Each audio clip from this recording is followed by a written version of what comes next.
Welcome. We're doing another On the Economy video interview today, and I'm very happy to have my friend Chye-Ching Huang here, one of our tax experts at the Center on Budget and Policy Priorities. We wanted to talk today about capital gains and how that's taxed. I mean, there's been a lot in the news lately about how very wealthy people pay lower tax rates, even though their incomes are a lot higher than, say, middle-class people.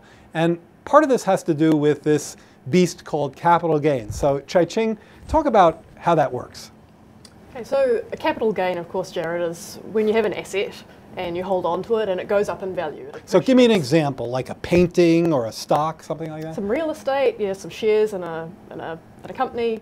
So if I buy a share of stock for $100 and a year later it's worth $200, that's my capital gain? Right. And when you've sold it for cash, you've realized that capital gain. I see.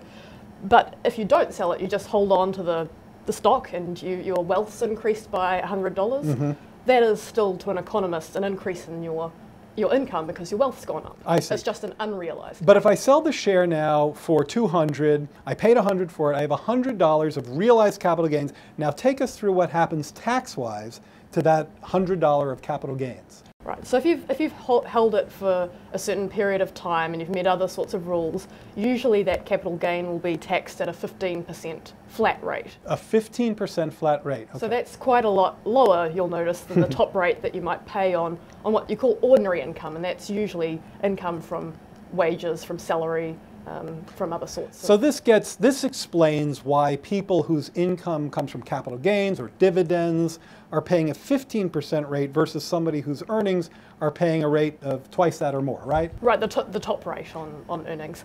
And it's really important to realize that that big difference in the rates, that is one of the big benefits that you might get from earning your income through capital gains, but that's not the only tax benefit that you get from that.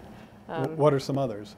Well, we talked about when your gain is realized, that's when you have to pay tax on it. But if you don't realize that gain, you don't have to pay tax. So you can just hold on to that asset and it can keep going up in value. And you can defer your tax until you actually realize that gain. I see. So that deferral of the tax actually means that you're paying less than a statutory rate. Zero on your unrealized. Zero on your unrealized. Yeah. You're waiting to pay the tax. Now, last question. Explain to me what the rationale is, and maybe there is none, but explain to me the rationale for taxing earnings, for example, or ordinary income at this much higher rate than the 15% for realized capital gains. Well, the big one that proponents of this big gap usually put forward is that it's going to increase the amount of investment in the economy. And actually, when you look at that reasoning, it doesn't stack up. And I know you've actually written a little bit about this yourself, so why don't you take me through what you do? Sure. The posts that I've done on this question ask, to what extent has this favorable rate for capital gains shown up in better investment outcomes? When the capital gains rate goes down, do we see real investment go up? And folks can look at these posts, they're on my blog, and I've done some statistical analysis, and I think the literature has found this as well. There doesn't seem to be much of a relationship at all. So if that's true, if we're not really goosing investment with this favorable capital gains rate, is it something we want to still have in our system, or is it something we should try to get rid of? Well, there's lots of good reasons to get rid of it. It's fairly costly.